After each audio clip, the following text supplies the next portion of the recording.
오늘 하나님 허락하신 말씀을 통해서 저와 여러분에게도 성령의 거룩한 역사가 임하기를 주님의 이름으로 축원합니다.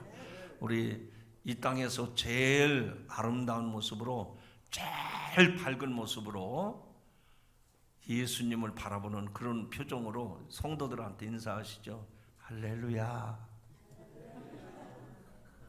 아직은 아닌 것 같은데 다시 한번 연습을 이것도 해야 입꼬리가 올라가고 이렇게 좀 아름다워집니다. 다시 한번 반갑습니다. 예, 말씀에 은혜 받읍시다. 예. 오늘이 5월 26일 5월달 4주 중에 마지막 주일이죠. 우리 기독교에서는 오늘을 삼위일체 주일로 예배를 드리고, 또 우리 감리교단에서는 요한의슬례 회심 기념주일로 지킵니다. 올해가 286주년이 됐어요. 요한의슬례가 영국 런던 올더스게이트 거리에서 아주 낙심하고 굉장히 탈진 상태에 있었었는데, 성전에서 흘러나온 하나님의 말씀을 듣고 마음이 뜨거워짐으로 그 뜨거움을 가지고 회심을 하고, 그래서 그 마음을 가지고 감리교회를 세우고 또 온 세계 감리교단을 세웠던 것입니다. 오늘 우리는 요한의슬례 회심 기념주일을 지키면서 단지 이날을 기억하고 기념하는 데만 머물 수가 없습니다. 처음 감리교회가 영적 각성의 결과로 생겨난 회심의 종교요, 능력의 교회였듯이 이제 우리는 제2의 회심 그리고 제3의 부흥을 이루는 교회와 성도 여러분이 되기를 주님의 이름으로 축원합니다. 요한의슬례의 회심과 영적 각성은 우리 감리교회의 아주 자랑스러운 신앙적 뿌리입니다.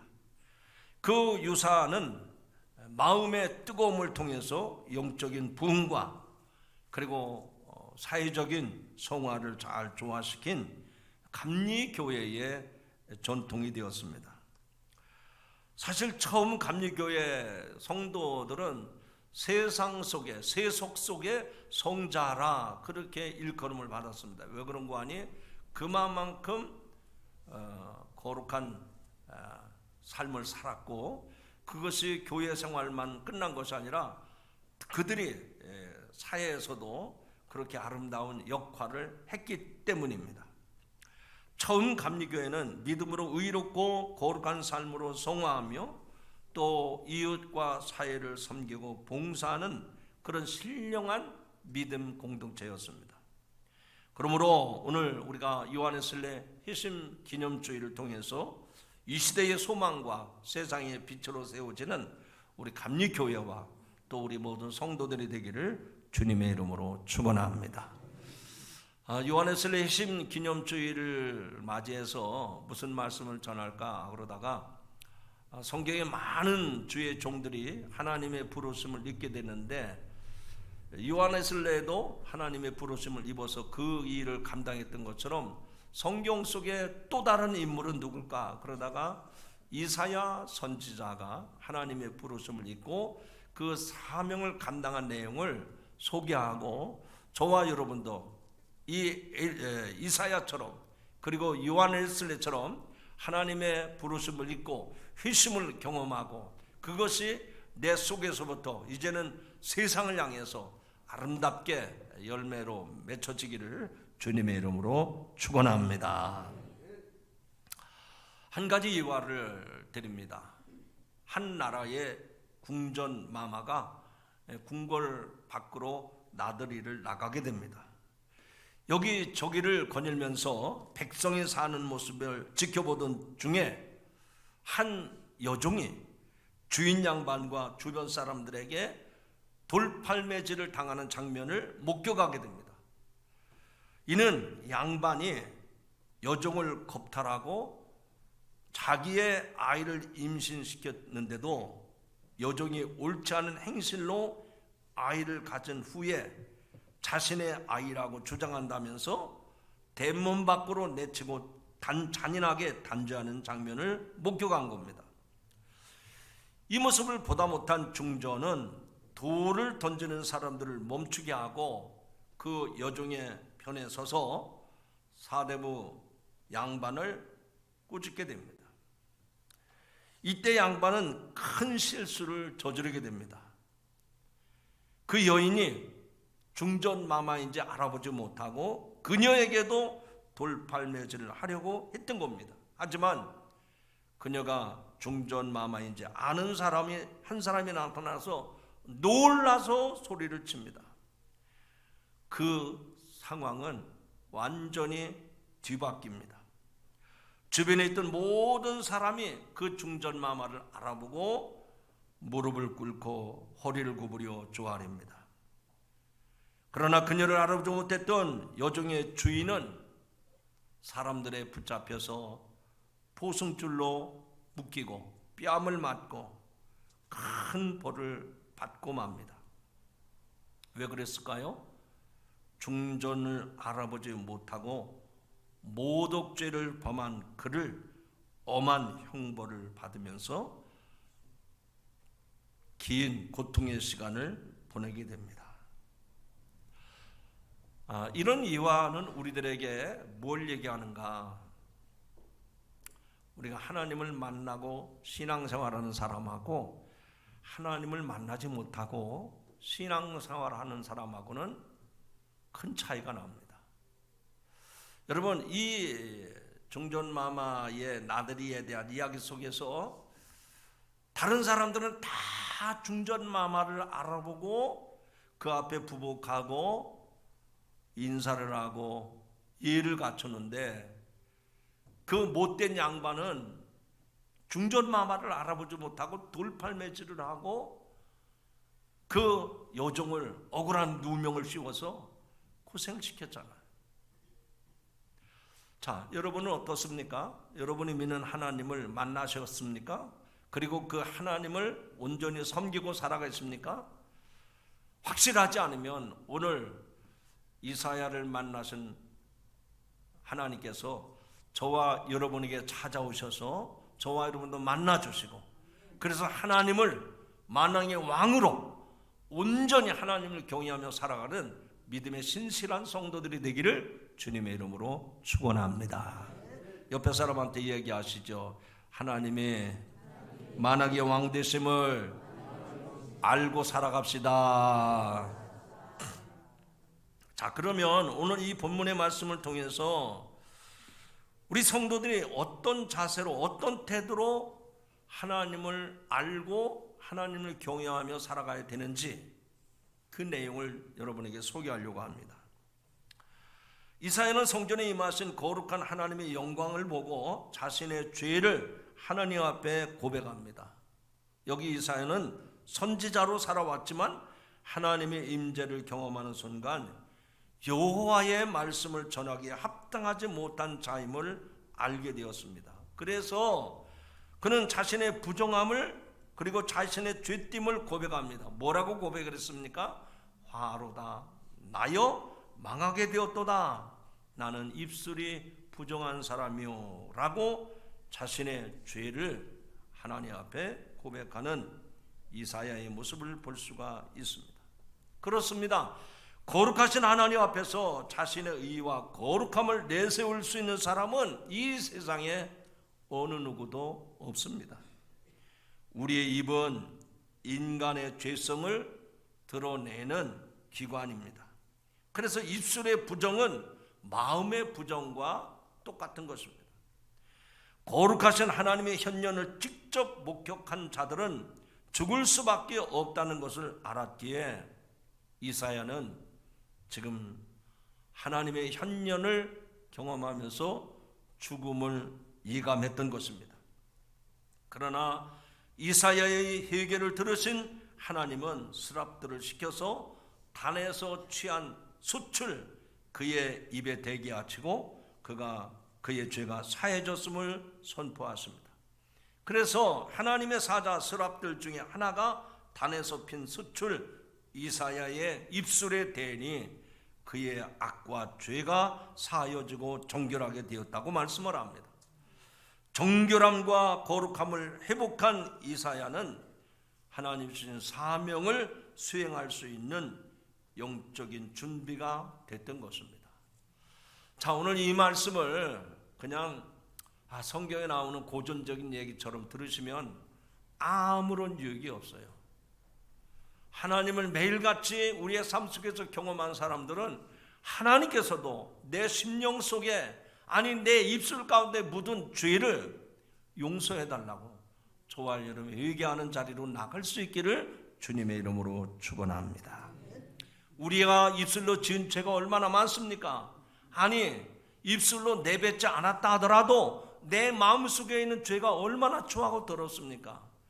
그런데 부인할 수 없는 사실은 내 마음속에 품고 있는 죄도 내 입술로 드러나게 되어 있단 말이죠. 그런데 그 입술에서 나오는 죄가 얼마나 무서운 것인지를 아셔야 됩니다. 어느 한 방송사에서 사람들의 말, 이 말의 힘이 얼마나 큰지를 실험한 적이 있습니다. 두 개의 똑같은 유리병을 준비해서 그 안에다가 아침 식사할 때 드시는 밥 있잖아요. 밥을 담아놨습니다. 그리고 4주간 동안 이쪽 병과 이쪽 병에다가 말을 시켰습니다. 한쪽 병에다가는 미워, 짜증나, 못됐어, 그렇게 아주 그냥 부정적인 말만 한 달 동안 계속 했어요. 그리고 이쪽에 있는 유리병 속에 있는 그 밥에다가는 사랑해, 고마워, 정말 고마워, 이렇게 계속해서 한 달 동안 말을 했어요. 근데 한 달 후에 그 병의 뚜껑을 열어서 보니까 여러분, 그 밥이 무슨 살아있는 곤충도 아니고 무생물 아니에요? 그런데 이렇게 긍정적인 사랑해, 고마워, 정말 고마워 그렇게 말한 그 밥에는요 하얀 곰팡이가 폈어요. 하얀 곰팡이. 그리고 뚜껑을 딱 열자마자 그 하얀 곰팡이에서 피어나는 냄새가 누룩 냄새가 나는 거예요. 누룩. 그런데 반면에 이쪽에 아주 못된 말을 했다. 짜증나, 못됐어, 막 이렇게 험한 말을 한 그 쌀밥을 뚜껑을 딱 그러니까 거기는 쌀밥이 하얀 곰팡이가 핀 게 아니라 검은 곰팡이가 피었는데 악취가 나는 거야. 악취가. 여러분, 이건 뭘 얘기하는 겁니까? 우리 성도들도 입을 사용해서 말을 많이 하는데 내가 이 입술로 어떤 말을 하느냐에 따라서 복음의 선한 능력이 나타날 수도 있고 그렇지 않을 수도 있단 말이죠. 제가 가끔 들으면 그런 얘기들 많이 해요. 교회 다니는 장로님이 어떻게 그런 말을 하냐고. 아니 권사님, 집사님이 어떻게 그렇게 세상 사람들도 내 뱉지 않는 말을 어떻게 그렇게 험한 말을 하느냐고. 뭐 욕이 안 붙으면 말이 안 되는 정도로 그렇게 험한 말을 한다는 거예요. 여러분, 우리가 뭐 욕은 안 한다 하더라도 뭐 음담패설이라든지 또 못된 얘기, 미워하는 말, 시기하는 말 이런 거 하지 않습니까? 하나님은 이사야를 부르셔서 하나님의 사람으로 쓰는데 제단에 숯 한 덩어리를 닫다가 입을 살라버렸어요. 다시 말하면 이 입술에 죄를 사한 다음에 그를 하나님의 선지자로 세워주셨다는 얘기입니다. 입술의 회개는 거룩하신 하나님 앞에서 단연코 우리가 지녀야 할 자세입니다. 기독교가 다른 종교와 다른 점은 바로 회개를 통해서 구원에 이르는 줄로 믿습니다. 그러므로 저와 여러분은 이사야 선지자가 제단에 핀 숯불을 그 수술로 입을 댔다고 하는 것은 이 입술을 거룩하게 했다는 의미입니다. 우리 감리교 신학자 중에 한 사람 이덕주 교수는 이런 말을 했습니다. 웨슬리의 말에 의하면 회개는 구원의 현관이다. 구원을 받으려면 현관문을 열고 들어가야 된다는 겁니다. 그런데 많은 성도들이 현관문을 통하지 않냐고 창문으로 넘어간다는 거예요. 창문으로. 그래서 교회는 기복적이고 본질에서 떠난 그런 종교 중에 하나로 전락하고 말았다는 겁니다. 여러분, 우리는 이 구원의 현관을 통해서 회개의 자리로 들어가야 되는데 회개는 하지 아니하고 구원만 생각하는 거예요. 오늘 이사야와 같이 저와 여러분의 입술에, 저와 여러분의 마음속에 하나님의 제단에서 떨어진 숯불로 거룩하게 하는, 성결하게 하는 이런 역사가 있기를 주님의 이름으로 축원합니다. 또 이사야 6장의 그 내용을 보면, 시간적인 그 배경을 보면 이사야가 나타난 때는 어떤 때냐? 우시야 왕이 죽던 해라고 했습니다. 우시야 왕의 죽음은 정치 경제적인 면에서 오랫동안 번영과 태평성대 시대가 끝나고 종교적으로 부패가 심각한 상태였습니다. 이런 상황 속에서 이사야 선지자는 국가적인 위기를 직감하고 성전을 찾았는데 그 성전에서 하나님에 대한 환상을 본 것입니다. 그래서 이사야는 우시야 요담의 안정적이고 부유했던 시대를 향해서 다가올 하나님의 심판을 선포하게 된 것입니다. 겉으로는 평화의 노래가 울려 퍼지고 겉으로는 부유한 것 같지만, 그러나 하나님 보실 때 죄악에 관여했기 때문에 이사야를 통해서 그 시대를 심판하셨던 겁니다. 이사야는 고통당하는 사람들의 부르짖음과 눈물을 보았습니다. 하나님을 향한 경외심을 잃어버린 이스라엘의 불의한 모습을 마주했던 이사야는 하나님의 심판과 경고를 전했던 것입니다. 하나님을 향한 경외심을 잃어버린 자들과 달리 이사야는 하나님의 현현하신 가운데 오직 그분을 만군의 여호와이신 왕으로 고백하고 겸손하고 두려운 마음으로 그분을 높였습니다. 유다 백성과 이사야 자신이 왕으로 섬길 분은 모든 나라를 초월적인 권능과 지혜로 다스리는 하나님이라는 것을 오늘 말씀 가운데 고백하고 있습니다. 하나님은 겸손함으로 하나님만을 경외하는 이사야를 당신의 동역자로 삼으시고 메시아이신 예수 그리스도를 예언하는 복음의 예언자로 부르신 것입니다. 하나님을 경외하지 아니하고 다른 것을 두려워하는 자들에게는 심판이 기다리고 있겠지만, 하나님을 경외하는 자는 그분이 계획하신 구원의 역사를 함께 이루는 영광스러운 자리에 서게 될 줄로 믿습니다. 성경에는 겸손함으로 주님을 경외했던 사람들, 하나님의 놀라운 구원 역사에 참여했던 많은 사람들의 이야기가 기록되어 있습니다. 하나님을 경외했던 노아는 그의 집을 구원하고 의의 상속자가 되었다라고 히브리서 11장 7절에 말씀합니다. 하나님을 경외했던 믿음의 조상 아브라함은 히브리서 11장 8절에 믿음의 조상이 되었다라고 했습니다. 하나님을 경외했던 여인 라합과 다윗은 이스라엘 예수 그리스도의 조상이 되었고 그의 영광스러운 계보에 족보에 이름이 들어갔습니다.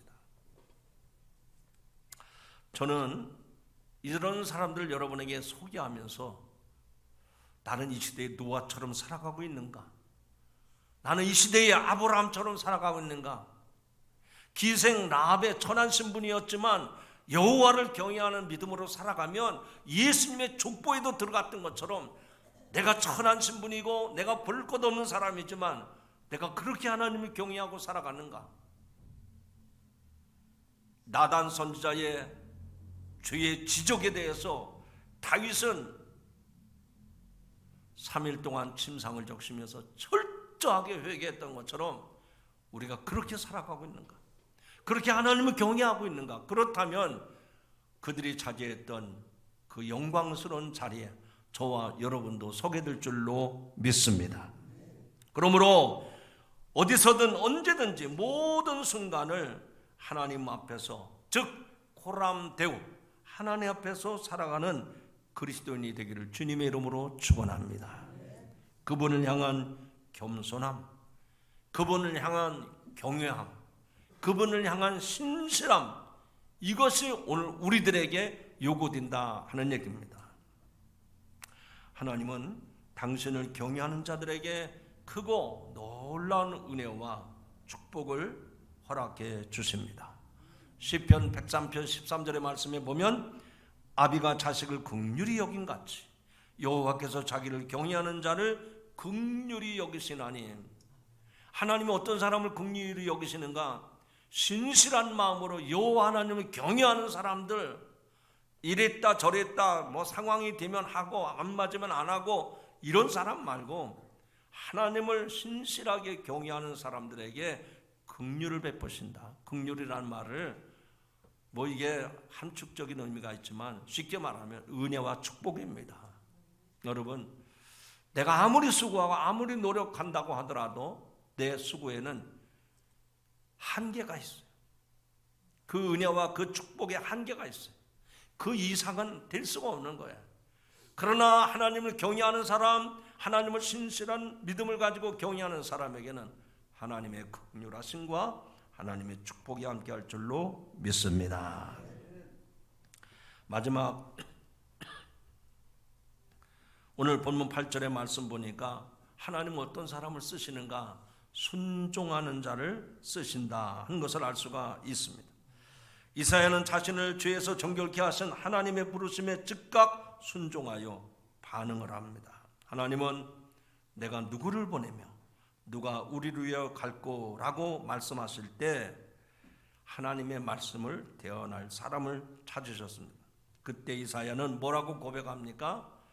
주여, 내가 여기 있나이다. 나를 보내소서.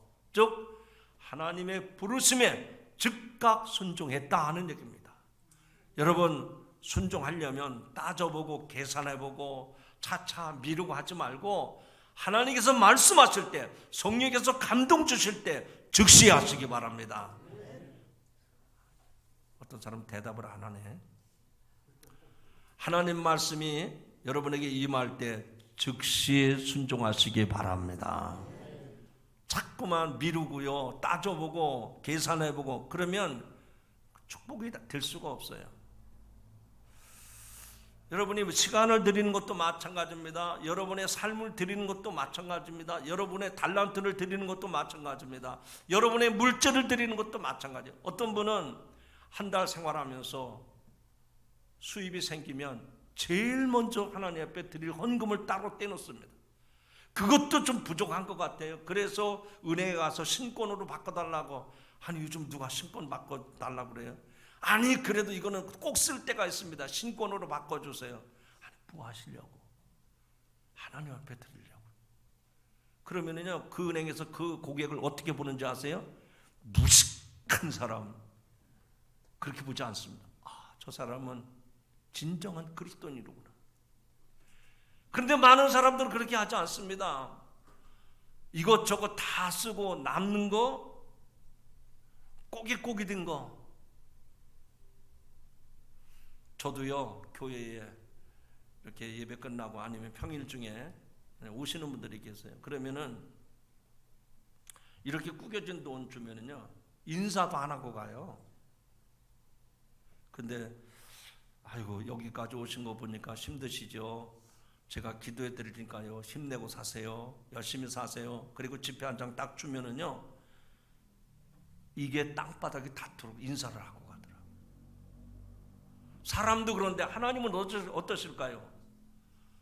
여러분의 물질뿐만 아닙니다. 여러분의 시간도 마찬가지입니다. 여러분의 에너지, 모든 삶도 마찬가지예요.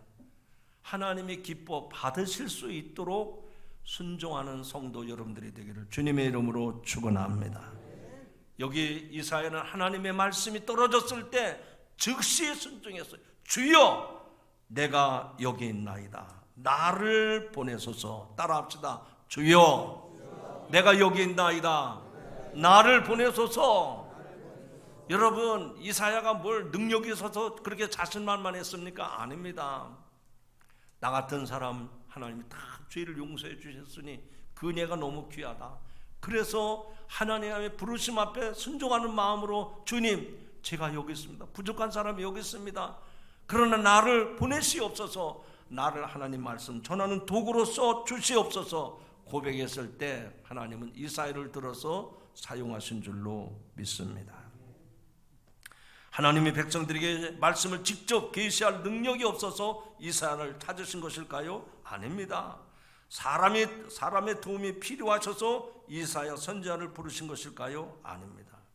하나님은 이사야 선지자가 5절에서 말씀한 바와 같이 전능하신 만군의 하나님이심을 알았기 때문에 이사야는 그 하나님의 부르심 앞에 순종했던 것입니다. 그분은 분명 자신을 권능으로 모든 것을 이루실 수 있는 분임을 확신했습니다.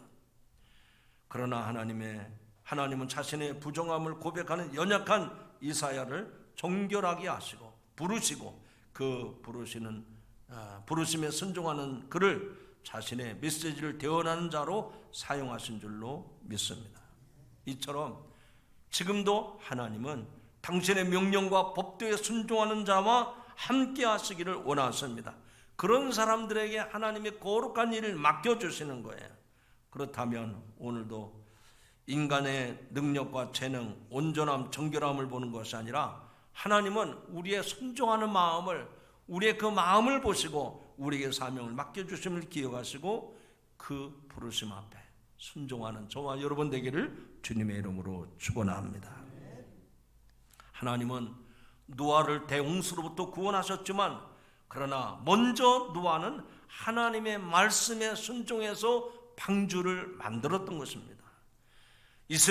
하나님은 이스라엘 백성에게 젖과 거리로 흐르는 좋은 땅을 약속하셨지만 그들은 먼저 하나님의 말씀에 순종해서 용기를 가지고 여러 전쟁터에서 싸워야만 했습니다. 순종이 그들에게 먼저 있었다는 얘기입니다. 요셉도 마찬가지입니다. 자신이 꿈꾸었던 대로 지도자가 되었지만 총리가 되기까지 노예 생활 그리고 죄수로 옥살이하는 등 자신에게 허락하신 연단과 훈련의 시간을 지나는 가운데 하나님의 섭리에 그는 기꺼이 순종함으로 애굽의 국무총리가 되었고 또 아버지의 형제들을 만나는 축복을 누리지 않았습니까? 여러분, 이런 이야기들을 쭉 들을 때 여러분들은 어떤 마음이 드십니까? 그 이야기는 그 사람의 얘기고 나는 나지. 여러분, 성경의 원리는 똑같습니다. 하나님의 부르심 앞에 주님, 부족하지만 제가 여기 있습니다. 주님이 필요한 대로 쓰십시오. 그렇다면 하나님은 요셉처럼 저와 여러분을 들어 쓰실 줄로 믿습니다. 다윗처럼 저와 여러분도 들어 쓰실 줄로 믿습니다. 모든 인물들의 삶의 모습은 전능하신 하나님의 도우심과 인간의 순종이 만났을 때 거기에 놀라운 역사가 이루어진 것을 우리는 분명히 알 수 있습니다. 여러분, 하나님의 역사하심을 여러분 삶 속에서 보기를 원하십니까? 하나님의 기적적인 도우심을 체험하기 원하십니까? 하나님 앞에서 순종하며 나가시기를 바랍니다. 그것이 기적의 첫걸음이고 하나님의 축복을 불러오는 첫 단초가 될 줄로 믿습니다. 이제 말씀을 맺고자 합니다. 설교 전에 양반과 여종의 이야기에서 그 중전마마를 알아보지 못했던 양반은 형벌을 받았다고 했습니다. 그러나 그 여종은 중전의 은혜로 궁궐에 들어가서 중전을 모시고 살게 됩니다. 여종은 과거와는 완전히 다른 삶을 살아갑니다. 자신을 거두어준 중전을 모시고 순종하면서 그 중전마마 곁에서 행복한 삶을 살아갑니다. 이와 마찬가지로 독생자 예수 그리스도를 보내서 우리를 죄에서 정결케 하시고 하나님의 크신 사랑과 은혜로 거룩한 백성으로 삼아주신 하나님 앞에 우리가 취해야 할 마땅한 태도는 무엇입니까? 오늘 세 가지로 말씀을 드렸습니다. 거룩한 부르심에 응답했던 이사야처럼 우리는 하나님 앞에 늘 부르심을 받은 사람들이에요. 그렇다면 하나님 앞에서 우리가 어떻게 해야 될까? 첫째로 우리의 죄를 회개해야 됩니다.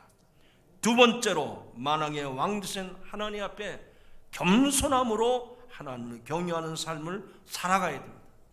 그리고 순종할 때 하나님은 이 시대에 하나님의 일꾼으로 저와 여러분을 동역자 삼으셔서 하나님의 손에 높이 들림받도록 쓰임받도록 우리를 하나님의 도구로 쓰실 줄로 믿습니다. 18세기 영국 사회가 혼탁하고 무질서하고 죄악에 관영한 때에 하나님께서 요한 웨슬리를 부르셔서 그로 하여금 영국 사회를 변화시키고 세계를 변화시켰던 것처럼 오늘 저와 여러분이 제2의 요한 웨슬리가 되어서 이 사회처럼 하나님 앞에 거룩하게 쓰임받는 거룩한 성도들이 되기를 주님의 이름으로 축원합니다. 거룩하신 하나님 아버지, 은혜를 진심으로 감사드립니다. 오늘 하나님께서 이사야를 부르셔서 그의 입술의 죄를 다 사해 주셨고, 그가 겸손함으로 하나님을 경외할 때, 그리고 믿음으로 순종할 때 하나님의 동역자로 세워주신 것을 믿고 감사를 드립니다.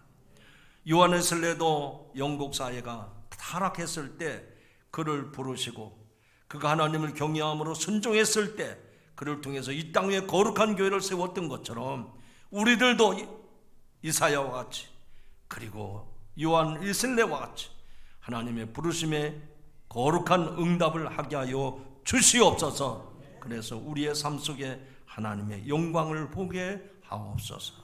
예수님의 이름으로 감사하며 기도드리옵나이다. 아멘.